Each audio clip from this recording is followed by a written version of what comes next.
মৰমৰ ছাত্ৰ-ছাত্ৰীসকল, আজি আমি অংকৰণ পাঠ্যপুথিত থকা ৭ বাৰৰ নামৰ কবিতাটি অলপ আলোচনা কৰিম।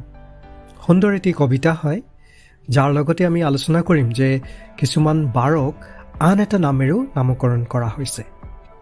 ৭ বাৰৰ নাম: দেওবাৰ, সোমবাৰ আৰু মঙ্গলবাৰ, বুধবাৰৰ পিছতেই বৃহস্পতিবাৰ, শুক্ৰবাৰ, শনিবাৰ, এই ৭ বাৰ, বাৰবোৰৰ নাম বাৰু মনত নাই কাৰ। আৰু এবাৰ গাব পাৰিবানে মোৰ লগত? দেওবাৰ, সোমবাৰ আৰু মঙ্গলবাৰ, বুধবাৰৰ পিছতেই বৃহস্পতিবাৰ, শুক্ৰবাৰ, শনিবাৰ, এই ৭ বাৰ, বাৰবোৰৰ নাম বাৰু মনত নাই কাৰ।